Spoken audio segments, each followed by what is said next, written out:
Imaginez un pays si riche en minerais qu'il pourrait alimenter l'économie mondiale pendant des décennies, mais dont la population reste parmi les plus pauvres au monde. Pourquoi ?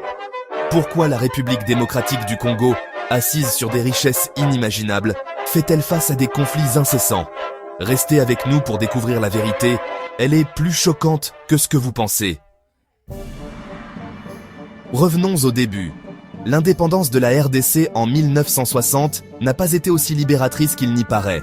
Elle est devenue une extension du contrôle colonial, dissimulée derrière des accords politiques. La Belgique, subordonnée aux États-Unis, a continué à contrôler ses ressources via des dirigeants marionnettes. Ministres, députés et figures clés ne servaient pas le peuple congolais, mais les intérêts externes. La paix véritable peut-elle vraiment exister quand la souveraineté d'un pays est compromise à sa base ? Aujourd'hui, la RDC fait face à une exploitation non seulement de la part des grandes puissances lointaines, mais aussi de ses voisins.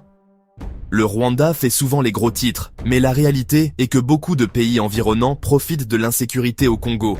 Ces nations agissent comme facilitateurs, exploitant directement les ressources ou permettant à des entreprises étrangères de le faire. C'est un cycle vicieux de profit et de pouvoir. La question est, peut-on réellement blâmer un seul pays ? Ou les racines du problème sont-elles bien plus profondes ? La RDC accueille la plus grande force de maintien de la paix des Nations Unies, jamais déployée, mais la paix n'arrive jamais. Pourquoi ? Suivez l'argent. Des intérêts externes paient des millions sous la table pour maintenir le statu quo. Tant que les profits miniers dépassent les coûts de la force de paix, rien ne changera. Ce n'est pas une question de stabilité, mais d'extraction de richesses. Voyez-vous l'ironie ici ?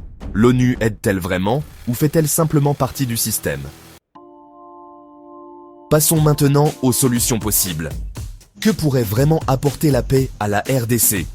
Une solution serait que les parties prenantes internes et externes se réunissent, enlèvent leurs masques et concluent un accord. Est-ce que cela pourrait arriver ?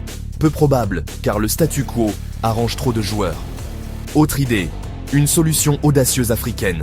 Imaginez la RDC, le Rwanda et les pays voisins, formant une confédération pour partager les ressources et élever leurs populations ensemble. Mais encore une fois, les puissances externes tirent les ficelles, rendant cette collaboration presque impossible. Alors, que reste-t-il ? L'option la plus réaliste pourrait être que la RDC négocie directement avec les États-Unis, établissant une commission bilatérale pour gérer l'exploitation des ressources minérales de manière transparente. Est-ce que cela pourrait enfin résoudre le conflit économique à la racine ? Soyons clairs sur ce qui ne marchera pas.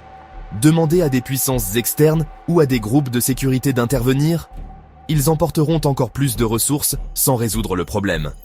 Déployer plus de casques bleus de l'ONU ? Nous avons vu les résultats. Pourquoi répéter les mêmes erreurs ? Alors, quel avenir pour la RDC ? La paix durable est-elle possible ? Ou les richesses de ce pays resteront-elles une malédiction ? Le chemin vers la paix nécessite du courage, de l'honnêteté et de l'unité. Mais les acteurs mondiaux sont-ils prêts à le faire ? Si vous avez trouvé cette vidéo instructive, n'oubliez pas de liker et de partager pour sensibiliser. Et abonnez-vous pour plus de contenu explorant les histoires qui comptent.